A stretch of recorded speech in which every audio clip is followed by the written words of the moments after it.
Inhloko yamajaji kulelizwe Raymond Zondo usexake uhulumeni ngokwehluleka kwakhe ukulwisana nenkohlakalo okuyiyona edicelele phansi iningizimu Afrika. UZondo uthi kungaqondiswa kwezigwegwe nokuthathwa kwenyathelo ezifanele kulabo benza okubi kuhulumeni yikhona kanye okwenza ukuthi inkohlakalo ibe insakavukela umchilo wesidwaba la iningizimu Afrika.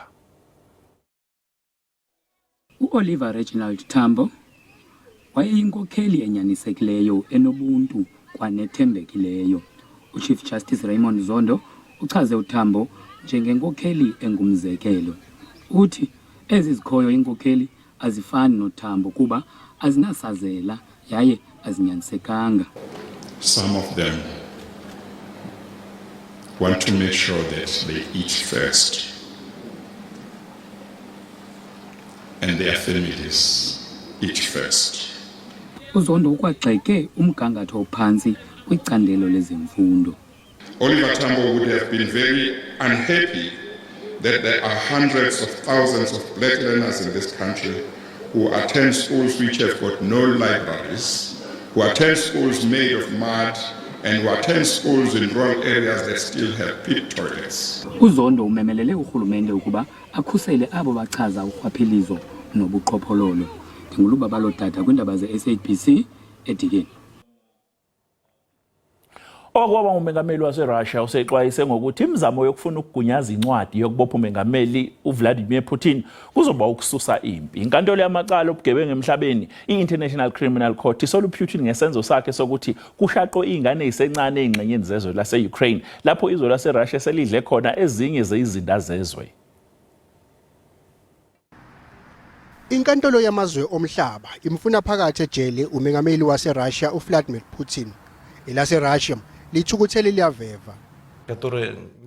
Ngaphandle kokungabaza into lena ngeke yenzeke nakancane. Awucabange nje umholi wezwe liqukethwe inuzi kuthiwa ufike waboshwa eJalimane. Kusho ukuthini lokho? Lokho kuyochaza ukuthi kuphaka kuyimpebhekiswe kwelaseRussia. Iningizimu Afrika izobamba umhlangano wamazwe angaphansi kweBRICS ngasekupheleni kwenyaka. Sesivele sithunyelwe isimemo sikaMengameli uPutin ukuthi abe yingxenye yomhlangano.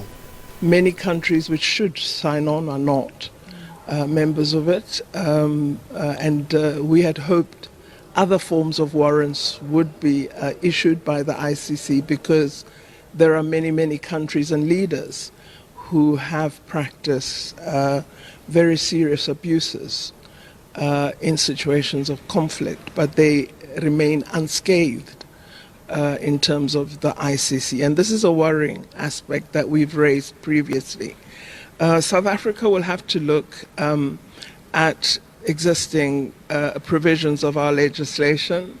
Izikhondla zamazwe iMelika kanye neBrithani ziyavumelana nokukhishwa kwencwadi yokubopha uPutin.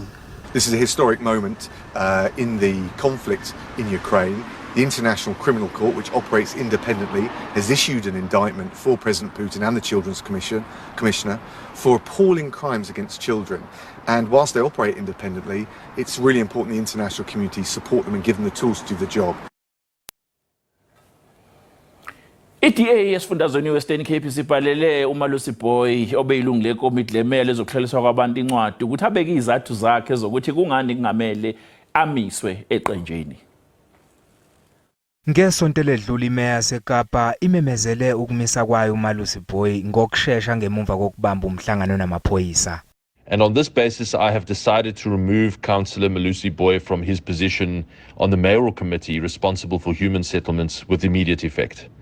While Councillor Boy has not been charged, the matters under investigation are, to my mind, serious enough to warrant immediate action to protect the integrity of our government. EFF Western Cape ikujabulele ukumiswa kukaBoy. This portfolio has not been delivering to our people. The projects that have been standing still for many years in Kokoletu, in Nyanga Mau Mau. Not long ago, we have seen an official get shot in the Symphony Way project that is in Delft. The killing of this official is based on the fact that gangsters are being given tenders in the city of Cape Town through this directory. IDA yesifundazweni ithi zithathela phezulu lezi insolo ezibhekiswe kuBoy futhi ihloso ukummisa emsebenzini yeqembu. Councillor Boy will be given an opportunity to provide reasons why he shouldn't be suspended after which a final decision will be taken after consideration of his input. We respect the steps already taken by the Mayor of Cape Town to protect the integrity of the city and the DA. Amaphoyisa athi imininingwane mayelana nophenyo ngeke idalulwe okwamanje.